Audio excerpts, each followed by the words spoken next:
Bonjour à tous, je me présente, je suis Jenny Ramsamy Ramen. Je suis actuellement le cours de praticienne du développement de l'enfant au collège Boréal. Alors aujourd'hui, je vais vous parler d'un sujet très important pour nous tous dans notre travail avec les enfants. Il s'agit des mauvais traitements, la négligence et les facteurs de risque.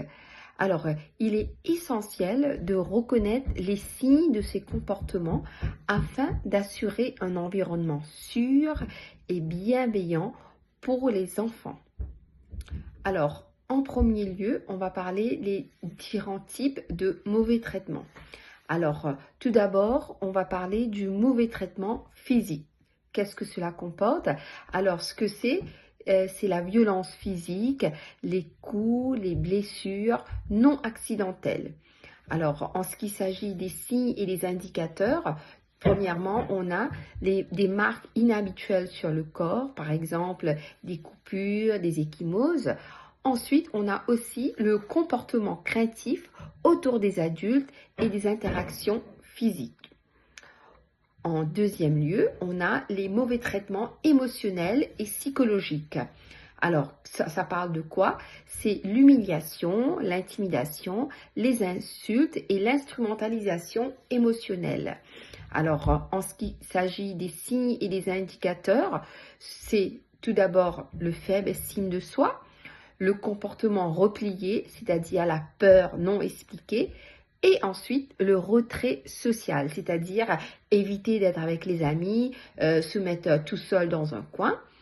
Ensuite, troisième traitement, c'est le mauvais traitement sexuel, c'est-à-dire cela implique l'exploitation ou l'agression sexuelle d'un enfant. Et les signes et indicateurs sont en premier la connaissance inappropriée de la sexualité pour leur âge. Ensuite, on a le comportement sexuel inapproprié et la peur des adultes ou des lieux spécifiques. Alors, en ce qu'il s'agit de la négligence. Alors, c'est quoi la négligence? La négligence se réfère à l'absence des soins, d'attention, de supervision qui met en danger un enfant.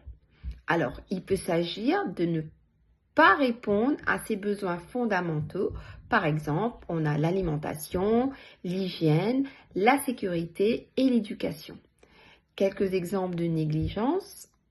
En premier, par exemple, c'est ne pas fournir de nourriture ou de soins médicaux. En deuxième, c'est laisser un enfant sans surveillance dans des situations risquées. Et en troisième, ne pas répondre aux besoins émotionnels de l'enfant. Donc moi, personnellement, je trouve que les signes de négligence sont tout d'abord souvent un enfant qui est souvent malade avec des vêtements inappropriés pour la saison. Par exemple, en temps d'hiver, l'enfant qui porte juste un petit t-shirt sans un pull et même pour sortir, il n'a pas le manteau approprié. Ensuite, on a le comportement de retrait social, c'est-à-dire un enfant qui se met à l'écart, qui reste tout seul, qui évite de s'intégrer avec les autres, de socialiser avec les autres enfants. Ensuite, troisième signe de négligence, c'est une mauvaise hygiène.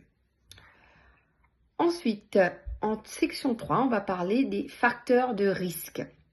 Alors, tout d'abord, on a les facteurs familiaux. Alors, ça parle de quoi? C'est certains environnements familiaux présentent des risques.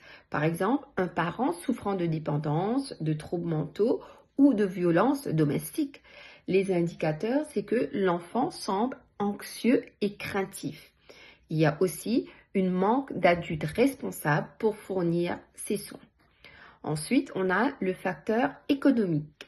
Alors, les difficultés économiques ou le manque de ressources peuvent entraîner des négligences.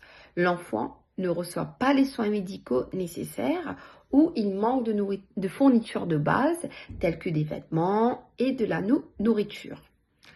Ensuite, on a les facteurs sociaux ou communautaires.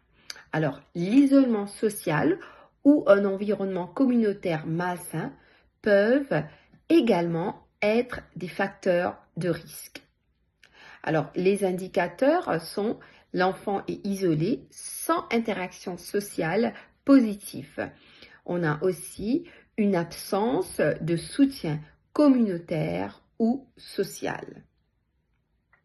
Alors, pour moi, personnellement, pour conclure, il est crucial de reconnaître les signes de mauvais traitement et de négligence. En tant que professionnels, nous avons aussi la responsabilité d'assurer la sécurité et le bien-être des enfants. C'est ça notre priorité. Donc moi, l'appel en action que je passerai, c'est d'encourager les nouveaux employés et stagiaires à toujours être vigilants et à signaler toute situation préoccupante. Dès qu'il y a un doute, il faut le signaler. Il ne faut pas se poser des questions. Des fois, on n'arrive pas à trouver des solutions, mais on en parle à nos supérieurs pour trouver une façon d'aider l'enfant qui est en difficulté. La moindre soupçon, il faut vraiment le signaler. Ou par exemple, si vous êtes témoin de mauvais traitements ou de négligence, il est essentiel d'en parler à un supérieur et de contacter les services appropriés pour protéger l'enfant. Parce que l'enfant est innocent. L'enfant n'arrive pas à gérer les soucis, les problèmes qu'il rencontre. D'accord? Mais nous, en tant qu'adultes, des fois, on peut ne pas trouver la solution tout de suite, mais quand même, on peut distinguer les indicateurs, on peut trouver les signes et on va aller vers les personnes